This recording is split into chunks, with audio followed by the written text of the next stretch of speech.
The anger and rage from an addiction not being met. Yep.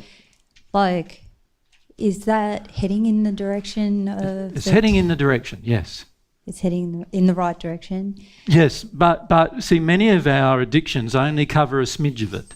And this is why we use many addictions. And that's why you've also got to remove many addictions before you start really touching the rawness of it. Yes.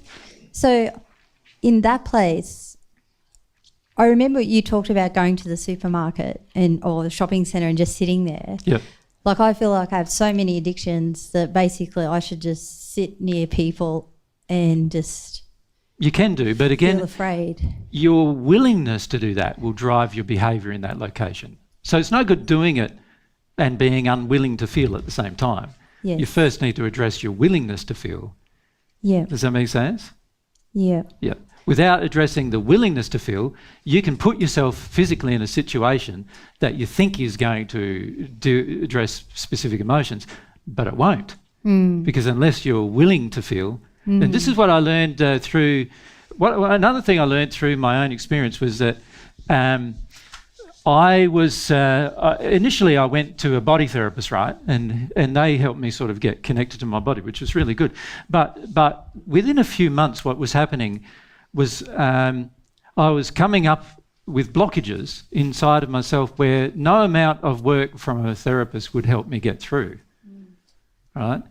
And that's when I started realising that actually a lot of this has to do with my perception of the emotions and my willingness to address these particular emotions internally. I had to address my unwillingness. Does that make sense? So these are our false beliefs about what's going to happen if I feel that.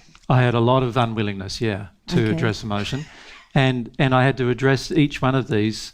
Firstly, the addictions covered a lot of the unwillingness, so I had to deconstruct the addictions, and then that exposed the unwillingness, and then you have to feel the unwillingness as an emotion, right? Because remember, you can't just willpower yourself over these things. You've got to feel them as emotions. So even your unwillingness can be felt as emotion. That's why I bought a boxing bag and a baseball bat.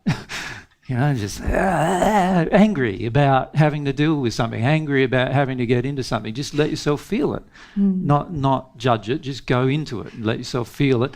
This helped me connect to my unwillingness. And once I could connect to my unwillingness better, it was really good because I could do that just by being silent long enough, by being quiet long enough, by lying in bed and breathing long enough. I could just get into feeling what the unwillingness is. Once I got through that, then I'd just start crying. And, so I'd be cooking and because my unwillingness gone, start crying, and I just have to sit down on the floor and cry for an hour or so. Then I'd get back up and cook some more. Yeah. Do you know what I mean? It was just a natural process after that. Yeah. Yeah. So sort of two things, if it's okay. So one part of accepting your facade is seeing... like in the situation, you see how much you want all the addictions met. So it's just seeing that, becoming aware of that, and then go with that. The other part is if you're laying down and you try and feel what's in your body and you can't feel, or you won't feel, or you don't want to, then that's looking at the unwillingness that you don't want to and go with that. Correct. Go with the unwillingness. Yeah. And so most of you judge the unwillingness because the unwillingness is a part of the facade, right? You judge the unwillingness. You go, I'm being a bad girl now, or whatever. And as a result of judging the unwillingness, you don't actually feel the unwillingness. Yes. Which is a lot about anger and not wanting to go there and feeling like somebody else should do it for you, and why do I have to do it? And it's the tantrum, the tantrum. You don't want to have the tantrum, but what I found is having the tantrum can eventually identify why you've got the tantrum, which is a lot about false beliefs. So this is how I finished up getting to some of my false beliefs about emotion, for example, that you could hurt me. See, after I dealt with quite a lot of my tantrums, I felt, I felt that you can't hurt me. I choose to be hurt emotionally. There's nothing you can do that will hurt me, but I can choose to be hurt emotionally. And I don't mean it's a selection of my mind. I mean it's a feeling inside of me that I feel hurt, and I'm choosing to feel that feeling. And if I release that feeling of hurt, then what I found was that after you can do the same thing to me and I'm not hurt anymore. Mm-hmm. Interesting.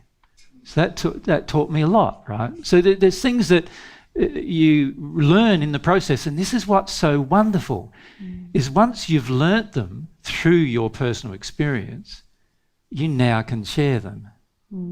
You teach others how to do the same thing. But if you haven't learnt them through your personal experience, no amount of talking is going to help another person through that experience. They have to go through the experience itself. Mm-hmm.